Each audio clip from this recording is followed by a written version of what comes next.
we're heading out from Alabama today. We're heading through Selma, Alabama. We're gonna make our way through Birmingham to Chattanooga. So let's hit the road. This has been a great little place. Country Sunshine RV Park. I believe it's in Castleberry, Alabama, in between Evergreen and Monroeville. But a great little place, just cheap. It was like $35 a night, I think, with full hookups. Not much else, but a nice little shady area with the fire pit and a grill. Not much, but it was a nice little place. So heading out, moving on to the next one. So let's go. All right, and here we go. Thanks a lot, Country Sunshine RV Park. It's actually really nice. All right, off to the back streets of Alabama. Look at this little town. This is Burnt Corn, Alabama.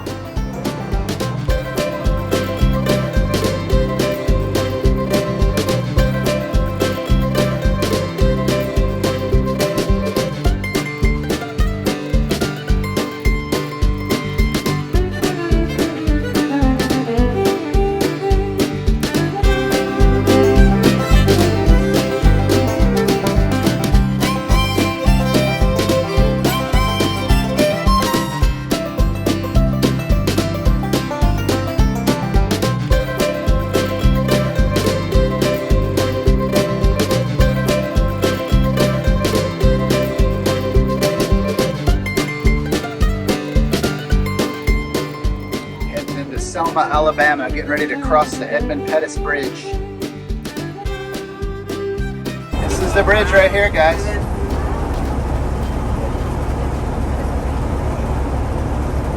This was where they were hosed down and beaten up, like right here.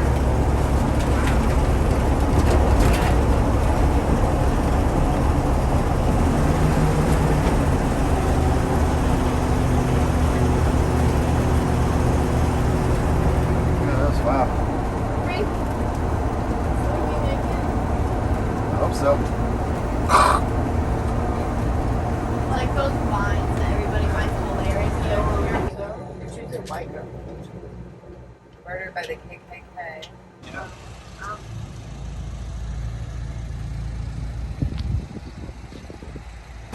Scarlett's got a new nickname, Trippy. This is the way they walked when they were crossing during their march to Montgomery all those years ago. They were walking right across this way. Yep. They crossed this bridge and they were all just walking together, and then it's pretty cool.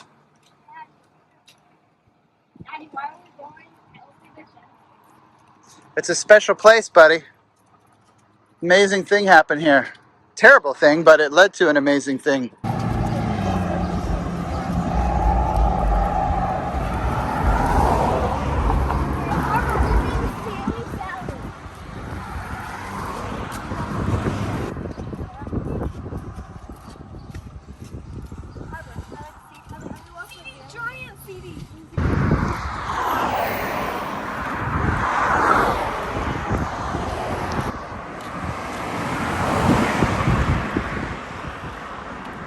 Just imagine how they felt when they were walking down this bridge. All those cops and horses were in front of them, ready to pounce. It'd be terrible.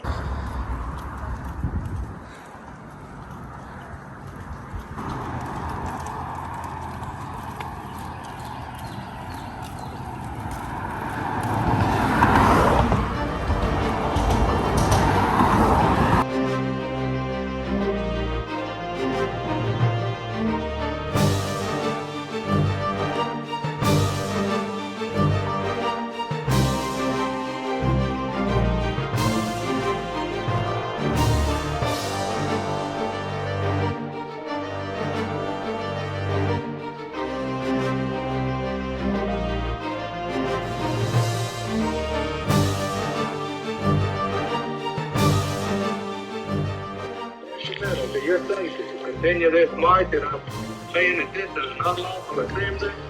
You have to disperse. Your orders to disperse. Go home or go to your church. This march will not continue.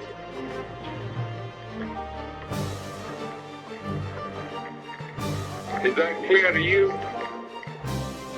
I've got nothing further to say to you.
Can you imagine what it would have been like? At this point, they were like running back and being beat, hit by those cops and tear gas. Crazy, huh?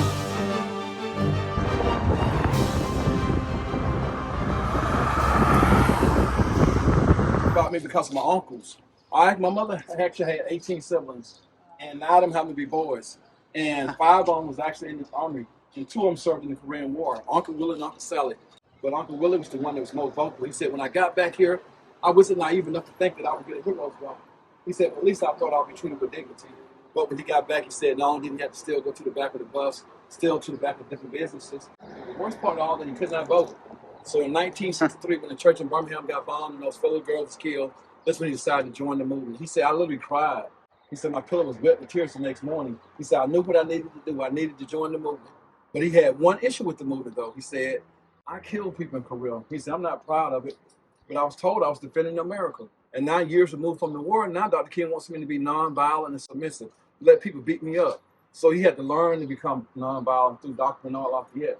And of course, Dr. Bernard learned them from Dr. King, and Dr. King learned them from Muhammad Gandhi from India. But my uncle joined the movement and actually became acclimated to these principles of nonviolence. He said he'll never forgot one thing. He said it wasn't about himself. He said that day he got up that morning and he was ready to march with Jose William and John Lewis. He said, I knew it was about something bigger than me. And he said, at the end of the day, he said, in Korea I had a weapon, but this day I had nothing but the armor of God. And his trust and love and believing in God that helped him made him through that day.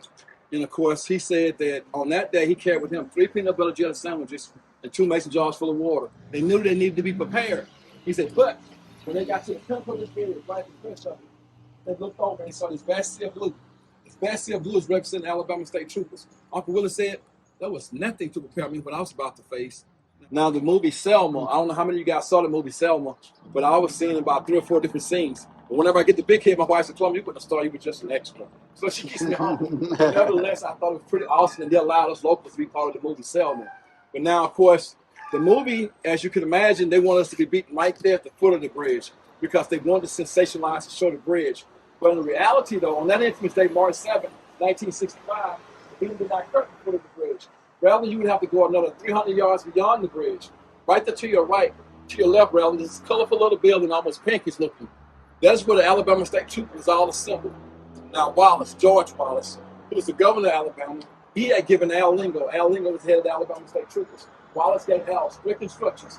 He said, Al, then let's not march the call. You got to stop. So now they give him an attitude. But now they've been emboldened because now they have the blessing of the governor. But then there was an even darker figure than even Wallace himself. His name was Jim Clark. Oh, Jim Clark was a racist. He was an intimidator. He was a bully. It would be safe to say that Jim Clark was an all-out terrorist. But he had literally gone out into the streets around the deputized white males, giving them honorary badges. This here is Alabama River, guys. On the other side of the backside of Alabama River, underneath those spans, for a better word, arches, Jim Clark and his newly deputized posse was all assembled on horseback. So as my uncle and these marchers went across the bridge, they were oblivious. They was unaware that Jim Clark and his posse was lying awake underneath that bridge. Now, there's actually a road that we carved out underneath that bridge. If we were to walk the bridge, I think you guys already need a book down Southern Road. Yeah. That road was carved out back in 1938. They carved that road out because they needed a supply line when they was building a bridge. Ms. FYI Winston Pettus, who was a brigadier general of the Confederate Army, and also he was captured 3 times by the Union forces. After the Civil War ended in April 1865, he was so hell-bent on oppressing blacks that he decided he would join the Klans. He starts off as a ground soldier. He works his way up to Grand Wizard or Grand Dragon, which is the pinnacle of the organization. Also, he was a U.S. Senator, and he was also a slave owner. So in 1940, when the bridge was finally completed or erected, all the people in charge of Selma was all Southern white males, from the mayor down to the chief of police. So naturally, they thought he was their vote. They romanticized about the Confederacy. What did they do? They named the bridge out.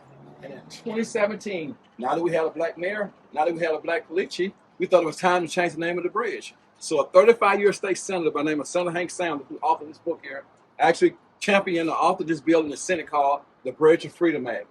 But nevertheless, they rushed to special session and they passed this bill called Alabama Memorial Preservation Act.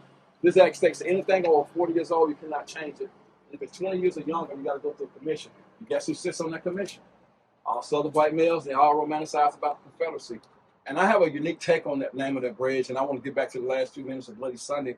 but I'll be remiss if I didn't tell you how I feel about it. Those that may be people in the bondage that may agree with my sentiments, there are those that won't.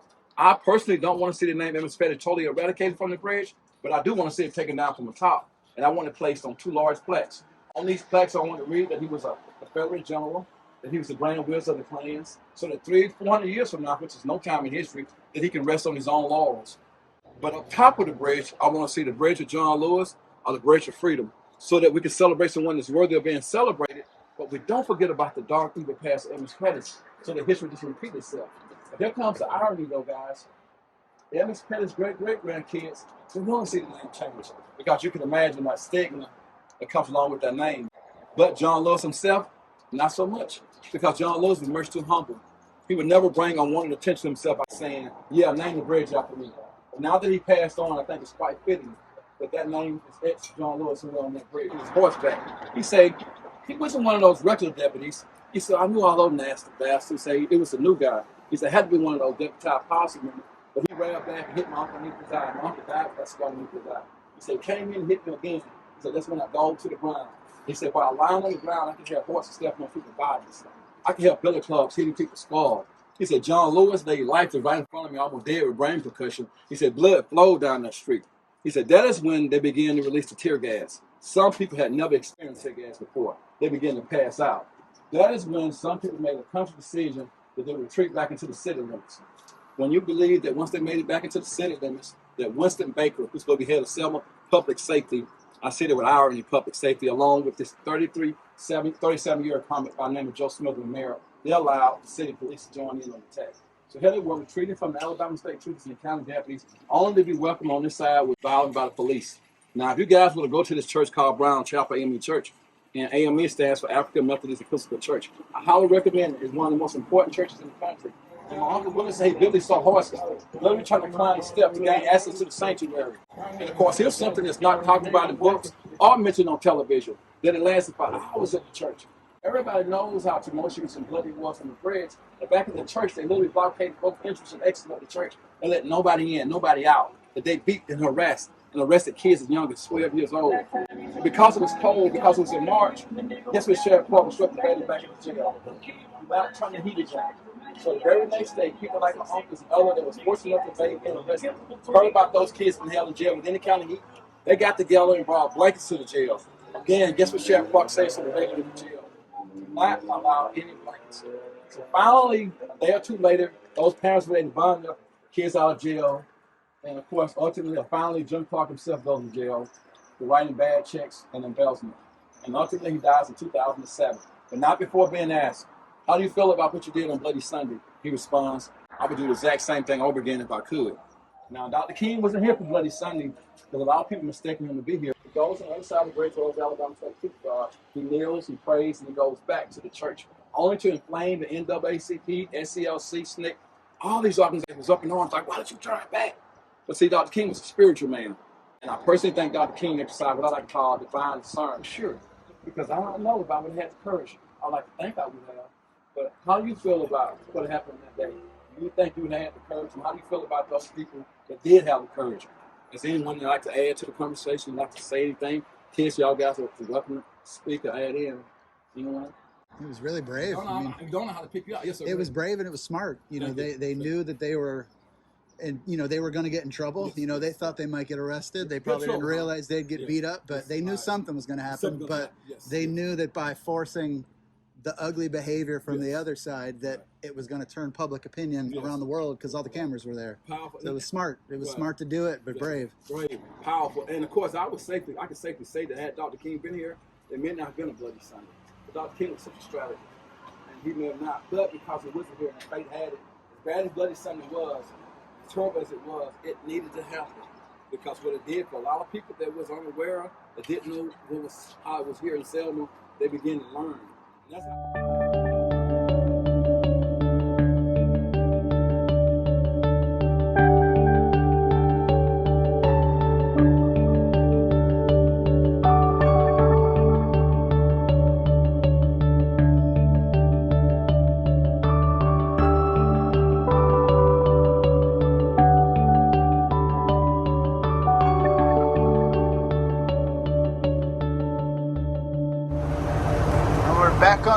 road to Chattanooga via Birmingham. It's pretty here.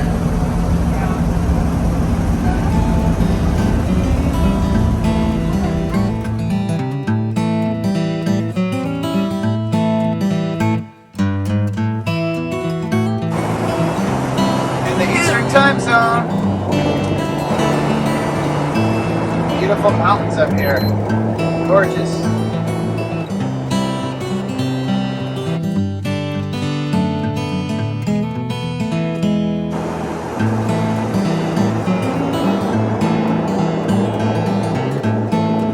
Wow.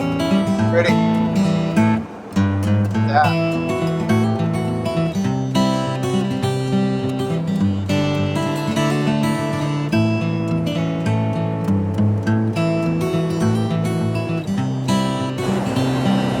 Chattanooga, 24 miles.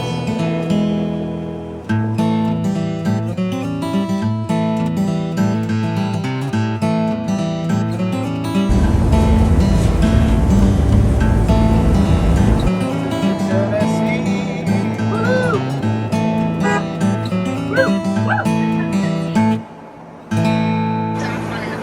There we are. Finally, long drive here. Pool. Hey guys, look at the pool.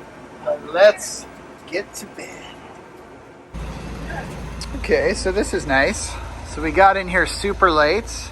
Actually, it's not that late, but they're closed. But they just have our reservations here, and we can just show up and find our spot. So that makes it really nice. Spot number 7. Let's go. So we're all settled here in Chattanooga. We've got a nice little camping spot here. Nice quiet campground. Not full hookups. They have water and power, but no dump tanks, but we'll be good. We're just here for a few days. Tomorrow we'll be heading into Chattanooga and exploring Lookout Mountain. So make sure you subscribe below, follow our channel, and like this video, and you'll be notified as soon as our new videos come out. Looking forward to a great day tomorrow. Thank you so much for watching 10,000 Roads, and we'll see you here next time.